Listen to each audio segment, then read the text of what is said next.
Hey everybody. Hey everyone, happy June. Yeah, it's June and we've got a little bit of leafing out happening on our deciduous trees, and you may hear the sound, the call of red-winged blackbirds and other birds in the background. Yeah, we're in a bird sanctuary, sort of in the heart of a neighborhood area in Bozeman.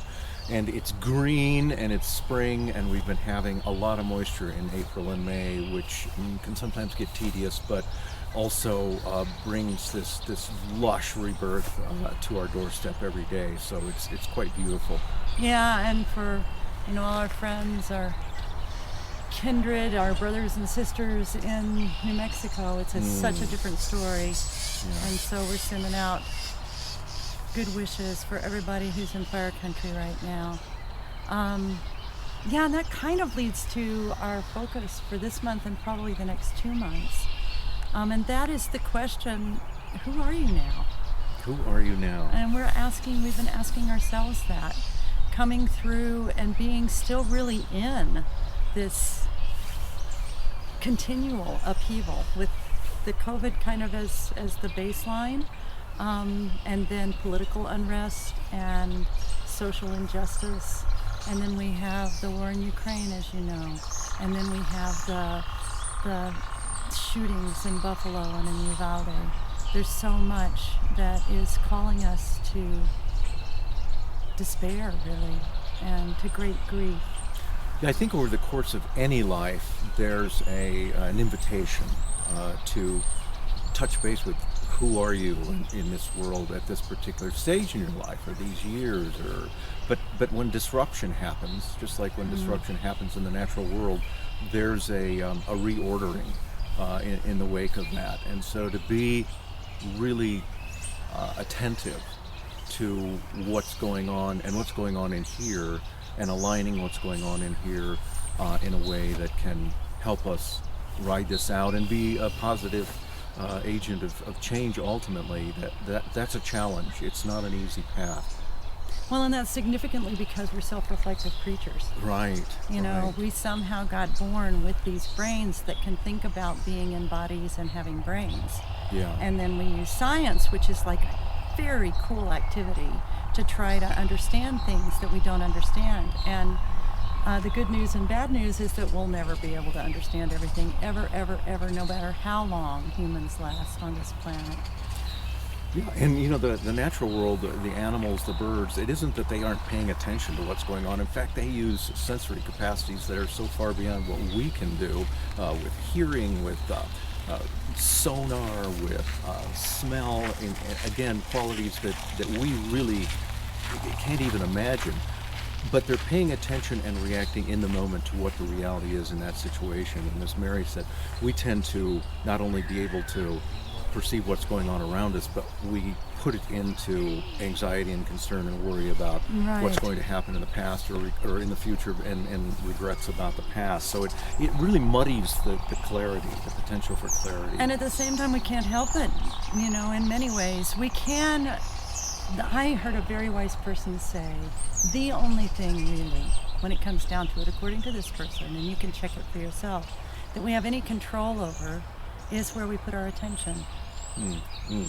And so that is, and for us, and for full ecology, putting our attention on what the natural world has to show us about being products of the natural world seems, for us, a touch more sane than being influenced by advertisements, by billboards, by all the things that we see in the media that are built on telling us that who we are is not enough. I'm thinking about that deer that I saw in the cemetery the other day.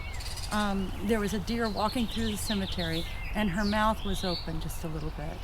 And as a result of getting her on video just a little bit, Gary and I started looking up, so what's going on with the mouth thing?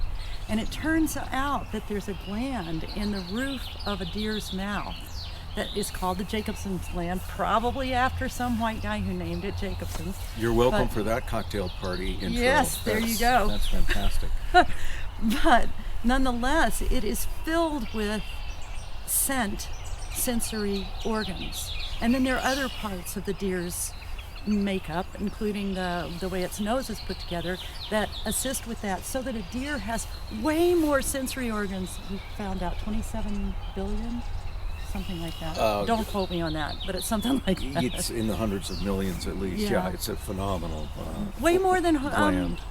deer. I mean, than dogs. Yeah. And so that they can smell kind of what I'm thinking, what I'm feeling, what I had for lunch. It's amazing. But within that situation, the deer is not fussed about anything other than right now. If there's information coming in that says, whoa, I'm scenting something that might be dangerous, then there's a different activity that's going to take place. We, on the other hand, have this time to regret, and we have this time to rehash, Right. and this right. time to worry about what might come next. And so that's the blessing and the curse of these frontal lobes. Yeah, I want to go back to what you said about the only thing we can choose is where to put our attention. I remember somebody telling me, somebody I respected, that really the greater the disruption in your life, and this was concerning the story we tell about our lives, the greater the disruption, the more potential for true transformation there is. And that those two are not unrelated, that sometimes the really challenging times of our lives are what draw our attention, draw our focus, potentially. They can also lead us to distract ourselves and say, I don't want to deal with this. Right. But if you can yield to that call to attentiveness, there are many things to be, I think, gained, and new perspectives and new relational capacities for us all, for our whole culture. Right, and don't, of course, mistake us, and we don't think you necessarily would, to be saying go out and seek destructive moments, Right. and then you'll be a better human being. That's not really the point, of course, at all.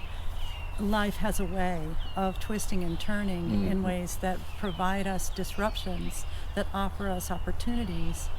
And then there's a big if in there, if the disruption is survived. And we don't know, because we've seen a lot of situations where the disruption is not being survived by individual human beings.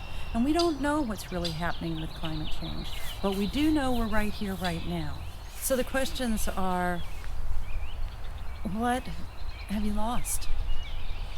And to spend some time asking yourself, what is it that you've lost in recent years? And the next question is, what have you been able to rely on? And what has been there for you through all of it?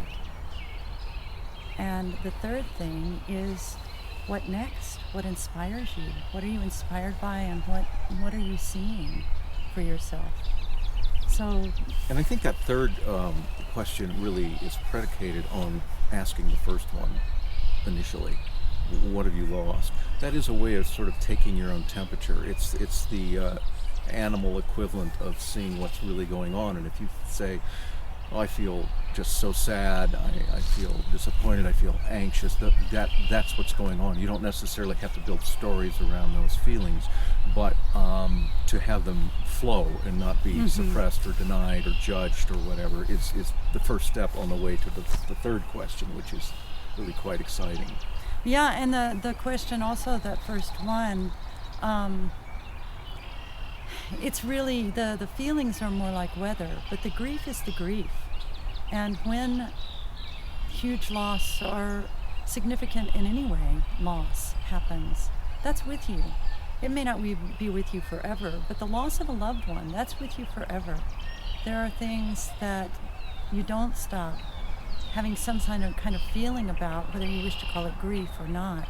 And one of the possibilities from this time that we've been in is what Joanna Macy has been inviting us all to for a long time, and that is to hold grief like this as a companion, and don't try to cordon it off into one place. Hold it, with you, and that allowance, that admission is really far more natural. It's like what goes on in the natural world all the time. There's loss, there's regeneration, there's death, there's regeneration.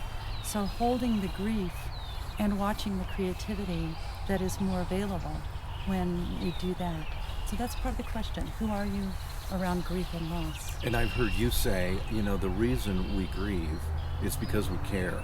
Oh, we love so deeply. So that's a very positive Yeah. thing, even though the grief itself may be uncomfortable.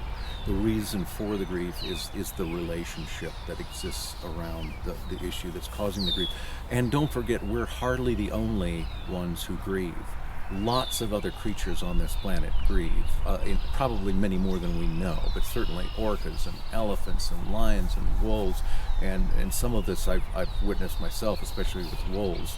There is an expression of a state of mind, whatever that state of mind is for these mammals, once they lose somebody who's significant.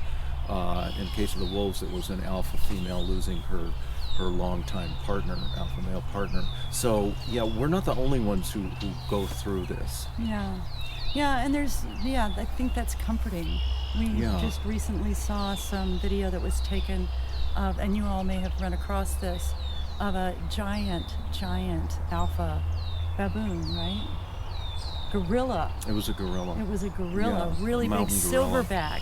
Yeah, who was temporarily in, what would you call it? In a kind of zoo setting, but it was for study and it was far more natural. And a little boy fell from watching, fell onto the concrete, and the gorilla went over and guarded it and stood by the little boy, guarded the body, and the little boy was out for a bit, and then he started stirring, and he made it, the silverback made it so that all the other gorillas went away and into a home place, tucked away, and then he followed them, and then the humans came down and rescued the child. And he also put his hand on the boy's, and I don't think the boy was knocked out or unconscious. I think he was just petrified. But the gorilla put his hand on the face and then smelled it and scented it. And given what we were saying before about the capacity that birds and various animals have for sensory awareness, he was probably able to suss out the state of the boy emotionally by virtue of the hormones that he would be releasing and that the gorilla would be able to perceive. So to react to, potentially, we're making this up a little bit, but to react to a sense of either this person's injured or this person is afraid or whatever, and then respond to it where I'm going to take care of them. And we do that. You probably dramatic. Remember that you do that. So we're going to be considering that this month, and then we're going to be picking up on all of this next month in the update, and we'll see what else, what other opportunities we have. There is still time. There's a few spots left. If at the last minute you have to come to the Centennial Valley, please come and join us for the summer solstice. It's going to be magnificent. 4 days in one of the most beautiful places 5 days in one of the most beautiful places, I'm glad we talked, you'll ever see, answering and asking that question, who are you now? And it's going to be a very satisfying experience. The nature connections alone are going to be magnificent. So we've got a few spots left. Check it out. Sign up, call us, write us, and we'll look forward to seeing you next month. Yeah, thanks for being here. Yeah, all right. See you next month. See you next time. Take care. Bye. Bye-bye.